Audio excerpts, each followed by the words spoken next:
Bonjour à tous, bonjour à toutes, je suis Fiona Radkoff, inspectrice d'anglais. L'utilisation des mascottes et marionnettes en cours de langue vivante. Donc c'est un sujet très intéressant qui a été abordé dans le webinaire sur les rituels en cours de langue. Et donc je voulais vous donner deux idées intéressantes par rapport à l'utilisation des mascottes et des marionnettes. Donc il y a un professeur d'espagnol dans le webinaire qui a introduit dans ses cours une marionnette d'un lama. Donc c'est très intéressant. Et en fait, il utilise la marionnette pour que les élèves puissent mieux parler en espagnol en cours. Et donc en fait, l'élève prend la marionnette et parle en espagnol en utilisant la marionnette. Et donc il est au niveau collège et ça marche très bien en sixième, y compris au niveau troisième. Donc ça fait rire les élèves, mais l'humour c'est très intéressant. Et des fois, il utilise lui-même la marionnette pour utiliser des accents différents espagnols et faire rire les élèves et faire percevoir les accents différents.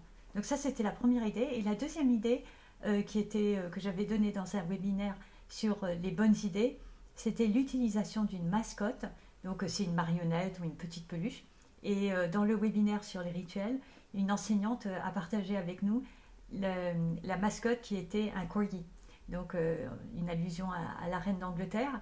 Et en fait, les élèves peuvent, après vous pouvez l'organiser comme vous voulez, mais j'ai vu des enseignants qui donnaient la mascotte à un élève différent chaque semaine.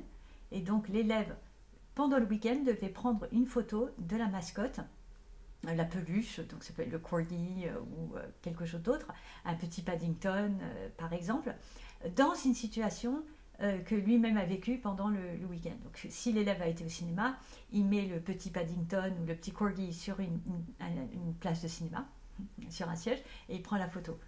Si l'élève a fait de l'équitation ou a joué au foot, il met la peluche sur le terrain de foot ou sur un cheval, etc.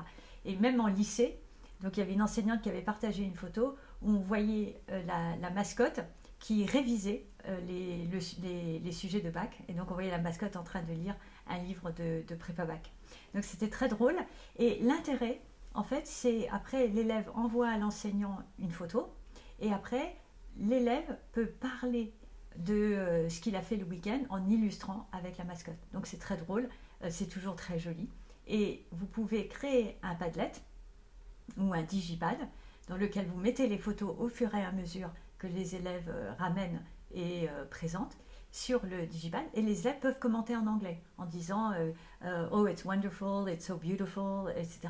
Et ils peuvent échanger à l'écrit sur le Padlet par rapport aux photos qui ont été données par les camarades.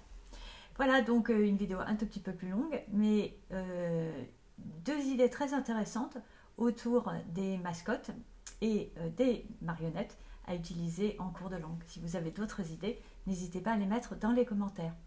Je vous souhaite à tous et à toutes une excellente continuation et à bientôt. Au revoir.